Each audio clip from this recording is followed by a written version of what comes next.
Well, as Inauguration Day nears, Trump has supported most Republicans in this country, but not everyone is impressed. Not all the Republicans, especially in Washington. Jennifer Rubin is a Republican who writes an opinion piece for the Washington Post pretty regularly. Her latest one is titled "The Trump Swamp Will Deepen." She joins us now with her assessment of the president-elect. Jen Rubin, thanks a lot for joining us tonight.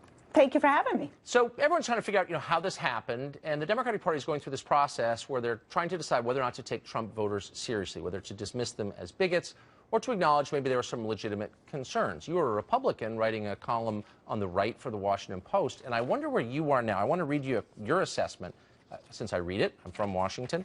You wrote this in October of this year. As the old white males who made up Trump's base and Fox News' TV audience literally die off over the ensuing decades, there'll be insufficient numbers to stand on the hill of irrational and unpopular stances on immigration restrictionism. And then you go on to attack, as you have a number of times, white males, angry white males. The immigration ploy is not about jobs or terrorism, but angry white males who think the country is changing. Have you revised your view, or do you think it's just about racist white men? Well, first of all, that passage doesn't say it's just about racist men. It states a fact, which is true, that Trump's demographic is older and whiter. And although it didn't happen in this election, at some point there will not be enough white people just to rely primarily on that demographic. And it's happening at a rate of about 2 to 4% each year that the percentage of white voters goes down. So it's simply a truism that although it was an extraordinary election, that it worked this time, so to speak, with the celebrity and with Hillary Clinton on the other side, let's not forget. Right. It's not a winning strategy over time. Okay, I want to let you articulate your point of view, but I have to challenge you on one thing, and that's your claim that it's true and that you could support it, which is, of course, totally false. Let me refer to your words here. September 22nd, you wrote this, and I'm quoting: Trump immigration ploy is not about jobs or terrorism, but angry whites who think the country is changing. Do you have access to some special poll the rest of us haven't seen that proves that it's not about jobs, it's about their anger based on race? You don't know that, and you claimed it anyway. Why? Well, you just asked a different question than the one you accused me of lying of. Yes, I do have evidence that the white demographic is declining. That's a statistical fact. No, but you're talking about motive here. No, now you've asked a different question, so let me answer this question.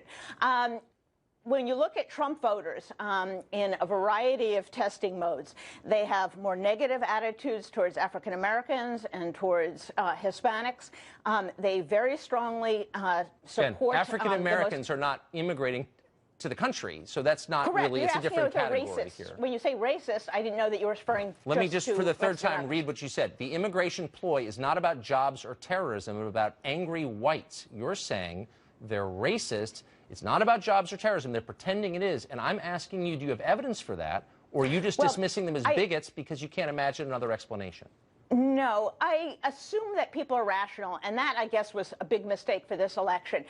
It's not rational. You're claiming they're irrational, actually. I'm claiming that they're just wrong, and that Donald Trump did a very good job of perpetuating the myth that they're wrong. You're claiming that they're immoral. You're saying they're racist. That's not wrong. You're saying they're bad people. It's about angry whites who think the country is changing. Okay, so here's my point to you.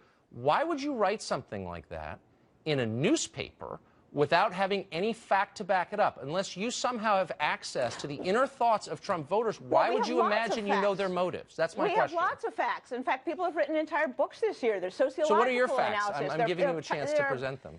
All right. There are a lot of Trump voters who have very negative feelings towards African Americans and towards What does that have to do with immigration, Jen? Just let's stick to the topic here. Can I finish the point? I wish you would. Can I finish the point? They have negative views about various minority groups. We also know that the average Trump voter is not affected by immigration and displacement. They're about $72,000 a year in the economic strain, so that's pretty good for them. So they're not. You think that's pretty good? Is that what you make? You think that that's enough for people to make, that they're not affected by immigration? Much higher. It's much higher than the average American. So it's not the people so who they've are got no hurting the cause most. for complaint. It is also happening in areas in which the influx of minorities has been the fastest and the heaviest. In other words, white areas of the Midwest who have had an influx of people, and here's my point to you. Look, you're making a very serious charge I think this is an interesting debate. There are two sides to it, two legitimate sides. But before you call people racist, you better have some real evidence. And you don't. And I just ask you to marshal it, and you don't have it. That's no, you don't. not true. You don't know their motives. You can't know their motives. So how about don't speculate on them? Well, listen, we all draw conclusions, and there is evidence. There is polling evidence. In fact, it created quite a stir, you remember, before the election, that Trump voters do have more negative views of minorities than non-Trump voters. So that's probably why they don't want increased immigration, because they're bad people. I've heard that before. And I just, you know what? That's evidence of contempt for voters, of ignorance, and an unwillingness to understand their point of view. And it's unhelpful. And I think, you know, you should be above that. I guess that's the point I would make. We're out of time. Thanks for joining us. Jennifer Rubin from the Washington Post, representing the Republican side week after week.